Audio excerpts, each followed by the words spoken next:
So what are some behaviors that make leaders successful in crisis situations that you've seen universally, and then how they play out in this situation with Rod? Well, one, I mean, if you're a leader, you're asking people to follow you and to follow you willingly, not just because they have to, but because they want to. They have to see something in you that they believe in. And that's partly where you are leading them, kind of a vision that they can all share and be inspired by, but also who is leading them. I think they need to see a couple of things in particular. They need to see that you're caring, that you give a damn about them and about the people that you all jointly serve. And they also need to see that you're competent.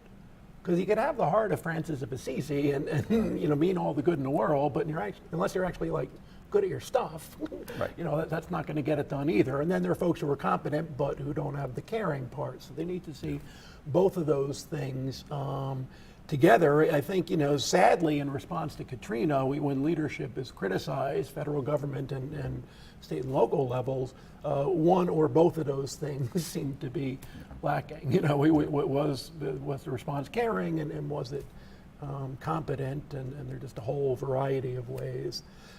Caring, I think, in this kind of scenario at the federal level is kind of getting critical resources to a hit and vulnerable community in a timely kind of fashion. So was that done? I think it was kind of a failure there. So I think the best leaders already have the trust and confidence of their people. They're caring, they're competent. I think they face reality with eyes wide open, but without panic. You don't do anybody a favor if you downplay the gravity of the risk that you're facing. If you're the one panicking, the team's really in trouble. I think that's right. Yeah. I think they also, while being the leader, don't take the whole world on their own shoulders. Because I think in a crisis situation, you need the best from your people, including, their insights, their ideas, all of that. So I think the best leaders believe in themselves. They also believe in their people and kind of seek their contribution to helping things out as well. And they have kind of a strategic plan about how to go about responding to. Okay. Those employees, it's interesting, you're sounding like a Notre Dame man. I know that Boston College must be rubbing off. What a coincidence. I've been here 12 years. But, I'm wearing today the ring from the 1980 National Championship team, and the motto of that team was trust, love, and commitment. And Lou Holtz told us when we were student athletes, and I still use it today in teaching, that I asked, and people ask 3 questions of you before they make a decision as to whether you're going to be a viable partner, leader, comrade in the foxhole. Can I trust you? Do you genuinely care about me and others? And are you committed? And I ask those same 3 questions to people who I depend on day in and day out, both at home and in the work environment. But I also believe that each of the employees ask that question of us as leaders. And it goes directly to the heart of what Joe just mentioned. And by the time the crisis hits, if they can't answer those 3 questions in the affirmative, you got no shot at leading them. They'll move because it's in their enlightened best interest to do so if they see it as such.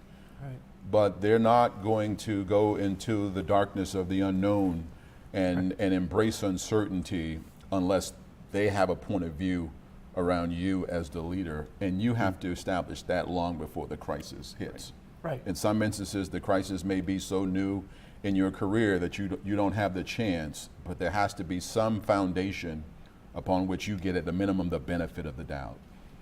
By the time Katrina hit, one of the great blessings for me relative to that group was that I had established enough of a rapport as a leader that long before they knew or cared about how much I knew, they knew about how much I cared. And as a result, when I told them they were homeless, we did the only thing that we could do together, and that was cry. That's all we could do, and it was the appropriate thing because it was all we could do. But when we wiped away our tears, both my mind and my heart, and as well as theirs, turned to, okay, what's important now? And that mindset is far beyond sort of academic or athletic rah-rah. It's the cornerstone of leadership, of human motivation, of team dynamics. And it matters what you do and how you engage people day in and day out, because they're paying attention to everything you're doing. And as you said, I think appropriately so, the crisis is not the time to decide you're going to be a leader.